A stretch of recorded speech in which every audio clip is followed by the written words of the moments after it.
The new My Hero Academia manga chapter is just crazy. Endeavor has lost his arm but obtained a new firearm with which he probably defeated All For One because he completely destroyed his mask, and as All For One clearly proved in this chapter, he's actually dependent on the mask. Furthermore, there's a huge death flag for Hawks. We talk about whether he's really going to die, but I'll be honest with you, it looks like it's the end for him. We'll explain why. And we found some new, very interesting ideas about how All For One could use Tomura and Toya for his transformation into the ultimate demon lord, and why Star and Stripes' quirk New Order could have saved the world. Also, only a small percentage of the people who watch our videos are actually subscribed, so if you end up liking this video, consider subscribing. Please enjoy this video, let's go!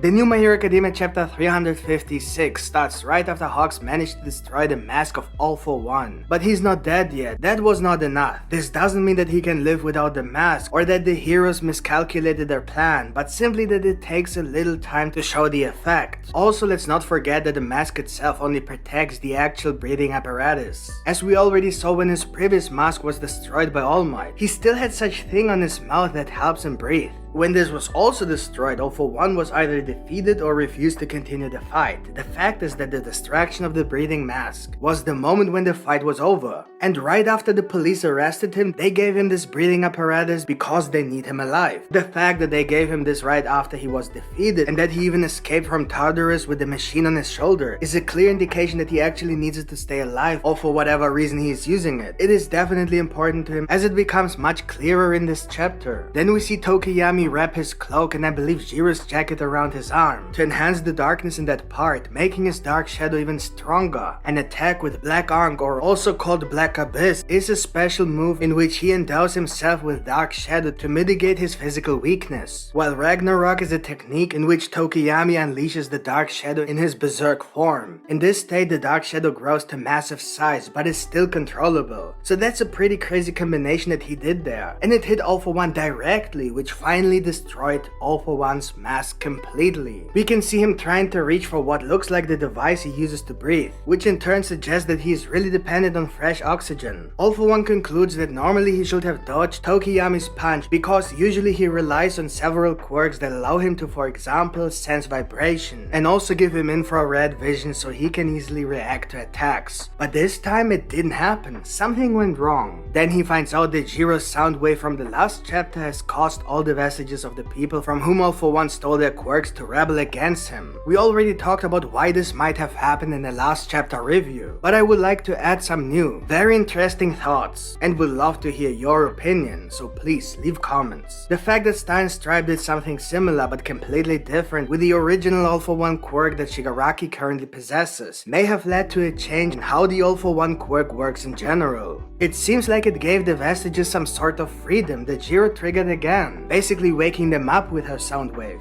So as if all the vestiges were trapped, but after Star and Stripe and her New Order quirk, the vestiges were freed and sort of awakened from their sleep, but only temporary. Due to the New Order rule, they were forced to attack the New Order quirk because it rebelled against all of them, and because of that, they had to sort of defend themselves. Now that the New Order quirk is destroyed, they no longer have this threat and may have been put back to sleep. But they can remember how they manifested, which they then did again after Jiro sort of woke them up again with her sound wave. All For One and One For All are not much different. Both have a realm and both have vestiges that live in that realm, and also have some influence on the quirk user. Maybe that's what happened. That's the only possible explanation we have at the moment, because All For One himself considered that possibility. Of course, without any specific explanation like we just did. He just mentioned if it could possibly be a side effect of the New Order quirk. All For One, who has been using his quirk for decades, has never seen such a phenomenon, and he has already experienced all sorts of things when it comes to quirks. He has even studied quirks together with Dr. Garaki to bypass the quirk singularity. He's one of those who knows the most about quirks. It was only after Star and Stripe fought Shigaraki that this effect appeared for the first time. Well, now actually for the second time if we count the rebellion against the New Order quirk. But if this is really true, then it means that the original All For One quirk that Shigaraki is currently using is somehow connected to the copy of the All For One quirk that All For One is currently using. This could then have something to do with the way the fusion between Shigaraki and All For One works. Their souls are merging together in Shigaraki's body, so maybe this happens just because of the copy, respectively because All For One has two lives at the same time.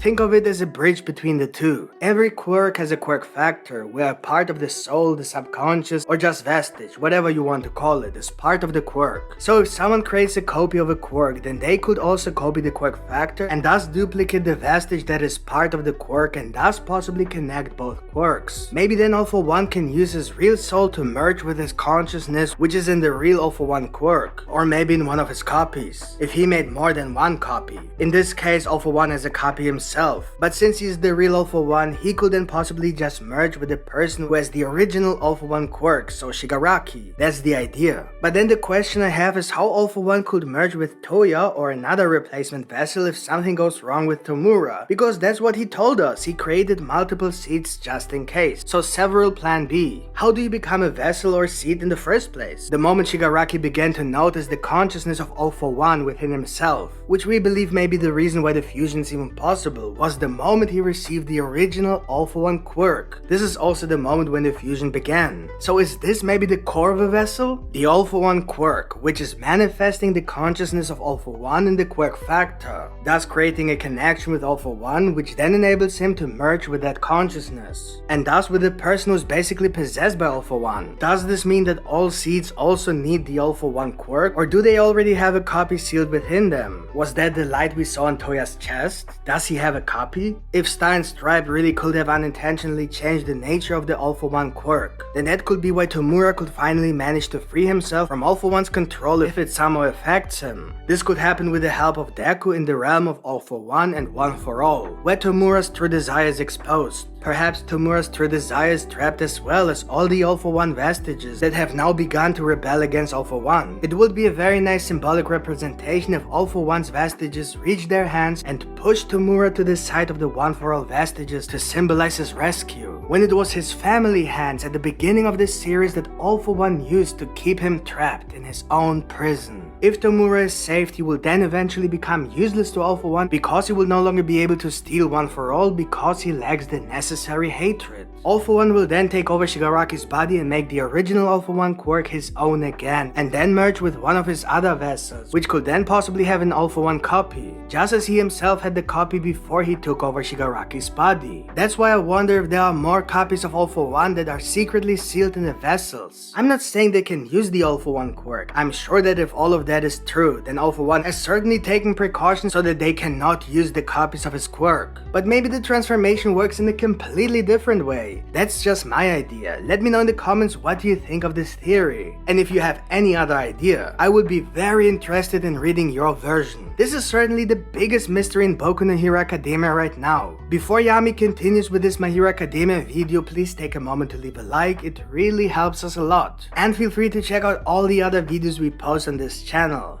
Thank you. Alright, let's continue with the review. Hawks is about to strike a blow to defeat All For One once and for all. At this moment, we see how All For One has devoured all the consciousness of the quirks rebelling against him, which has finally allowed him to fight properly in the real world again. He then releases countless reverse stabs in all sorts of directions, targeting everything around him. As we saw in the last My Hero Academia chapter, Hawks has used up almost all of his feathers. He was no longer able to defend himself properly, so he decided to do something severe. He rushed at Tokoyami and Juro and decided to use his own body, which he could no longer protect, to at least protect two young heroes who would have otherwise been hit by a deadly attack. We see what looks like a lot of blood splattered all over Tokoyami and Juro. Tokoyami makes a shocked face as he looks at his master Hawks, who is standing right in front of him, and then we see him with the typical goodbye face the person makes when they're about to die. One last look at the person they saved. Hawks decided to sacrifice himself for the next generation. Of course, it's not confirmed that Hawks actually died, but it was worked towards that possibility. First, he couldn't fully heal his feathers and then used them all up in battle, knowing that he wouldn't be able to defend himself, and then finally decided to protect his only student with his own body, because he himself had no more feathers that he could have used otherwise. Now it only depends on how often and where he was stabbed. We know that My Hero Academia has started killing characters, as we saw in the last big war when Midnight died. And the final story arc, and therefore the final war, will definitely be worse than the preparation war for this final arc. So deaths are inevitable, and Hawks is a very good candidate for that. Of course, it is possible that he will survive, but it would be naive to think that he is not in mortal danger. Just look at what happened to Endeavor's arm, and after he was just hit by one reverse stab. One can well imagine what would have happened if several of these stabs were rammed into someone's back. You can't see exactly what happened to Hawks, but all the blood splatting around speaks for itself. But let's just hope for the best. Let us know in the comments if you think that he might die. We see then that All For One not only used the reverse stabs to attack the heroes, but that this was also a desperate attempt to gather all the pieces of the broken mask to put it back together. This again shows that All For One definitely depends on the mask to survive. He wouldn't do something like this if there was no reason for it. That would be just ridiculous. This should pretty much well confirm the hero's suspicions, and with that, All For One is in big trouble, considering what has happened to his mask at the end of this chapter. As I mentioned earlier, Endeavor has lost his arm in this attack, and then we see a sort of flashback where he confronts his past self. We see the young Endeavor in his UA uniform talking to the hero Endeavor, who is lying injured on the ground. He says that all of his attempts to redeem himself, to pay for his mistakes and take responsibility, have only shown the world his weakness and dragged him down. This conversation continues, and Enji Todoroki, which is Endeavor's real name by the way, for those of you who may not know, says that he can never become a superhero. He should just remember his origins. When he was younger, he saw a father try to save his daughter in an accident in which they both eventually died together. This scene shocked Enji and made him strive to become special, and he then chose the name Endeavor to symbolize this. However, no matter how hard he tries, he will never be like All Might, not even like Deku. There is no point in imagining what his life would have been if he had been someone else. He must face the greatest enemy of all, his own weakness. Here, his own weakness, however,